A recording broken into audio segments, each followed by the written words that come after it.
আমরা সর্বশেষ 2023 সালের 11ই জানুয়ারি এই 10 বছর সংস্কার দাবি সহ এই হাসপাতাল, রাস্তা, ড্রেন এগুলো নিয়ে পৌর প্রধানের কাছে আমরা ডেপুটেশন দিয়েছিলাম।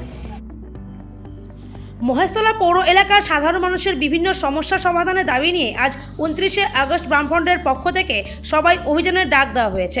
সকাল 11টায় বাটার মোড় থেকে মিছিল করে পৌরসভার সামনে জমায়েত হয় বামেরা। একটি বেসরকারি স্কুল রাস্তার ধারে থাকায় কোনো পার্কিং না থাকায় প্রতিদিন যাত্রীদের হয়রানির শিকার হতে হয়।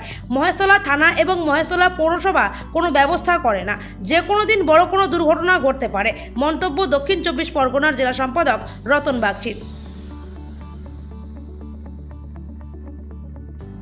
ডেপুটেশন হলো আপনাদের, শুনেছেন আপনারা নিশ্চয়ই, মহেশতলায় ওটা মহেশতলাটা গাড্ডা হয়ে গেছে জলে, যেখানে মিউনিসিপ্যালিটি তার পিছনে সমস্ত রাস্তা জলের তলায়। এখন স্কুল, সেই স্কুলে বাচ্চারা যেতে পারছে না।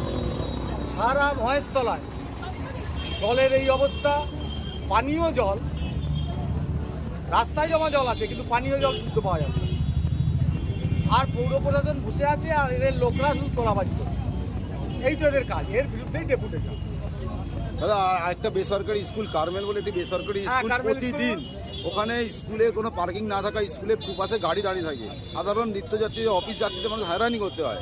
এটা কি বলবে? এটা তো পুলিশ প্রশাসন এবং পৌর প্রশাসনের দেখার কথা। সব জায়গায় তো বসে আছে, মানুষের দুর্ভোগ এদের কেউ যায় আসে না, এদের সুবিধা আছে।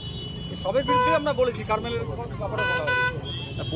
পৌরসভা লক্ষ্য মঞ্চ আমরা তৈরি করেছিলাম আমাদের বোর্ডের সময়। এইরকম একটা ঐতিহ্যবাহী নাটকের কেন্দ্র, সেইটা বেসরকারি কাজ সিনেমা হলের কাছে দিয়ে দিচ্ছে।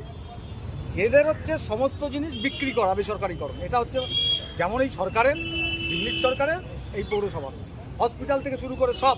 কস্তুরী দাস হসপিটাল যেমনটা আপনারা বললেন, পৌরসভা সাধারণ মানুষের পয়সা নিয়ে তৈরি করা হয়েছে, পরে বেসরকারিকরণ করা হলো।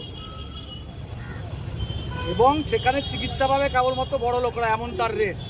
এখানে প্রাথমিক স্বাস্থ্যকেন্দ্র, সেই স্বাস্থ্যকেন্দ্রে কিছু মানুষ ট্রিটমেন্ট পেতেন প্রথমে বিনা পয়সায়, তারপরে সামান্য পয়সায়।